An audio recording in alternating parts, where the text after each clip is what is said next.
increased fish consumption of mothers before and during pregnancy leads to increased exposure to both mercury and the long-chain omega-3 DHA.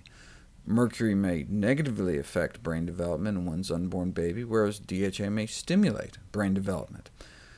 As we saw, though, the results of this study showed that the negative effect of mercury outweighs the beneficial effect of DHA for most species of fish.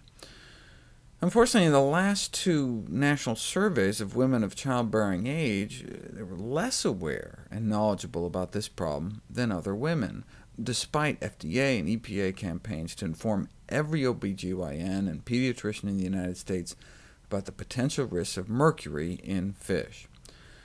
But I wanted to highlight the before, not just during pregnancy, but even before one gets pregnant.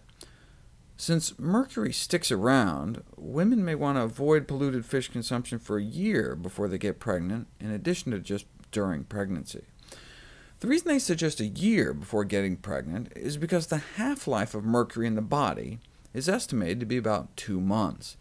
They fed folks 2 servings a week of tuna and other high-mercury fish to push their mercury levels up, and then stopped the fish at week 14, and slowly but surely their levels came back down. I know a lot of moms are concerned about exposing their children to mercury-containing vaccines, but if they just ate a single serving a week or less of fish during pregnancy, the latest data shows their infants end up with substantially more mercury in their bodies than getting injected with up to 6 mercury-containing vaccines. But with a 2-month half-life, within a year of stopping fish consumption, your body can detox nearly 99% of the mercury.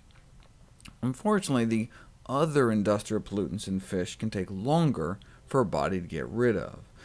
Half-life as long as 10 years for certain dioxins and PCBs and DDT metabolites found in fish. So to get that same 99% drop could take 120 years, which is a long time to delay one's first child. What do these other pollutants do? Well, high concentrations of industrial contaminants associated with 38 times the odds of diabetes. That's as strong as the relationship between smoking and lung cancer.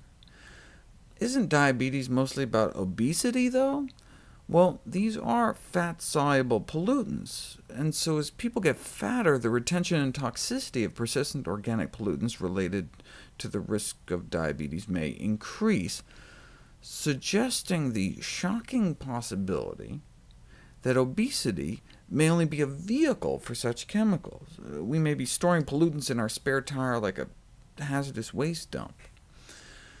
Now, the pollutants could just be a marker of animal product consumption. Maybe that's why there's such higher diabetes risk, since more than 90% of persistent organic pollutants come from animal foods, unless you work in a chemical factory or stumble across some toxic waste. And indeed, in the U.S., every serving of fish a week is associated with a 5% increased risk of diabetes, which makes fish consumption about 80% worse than red meat.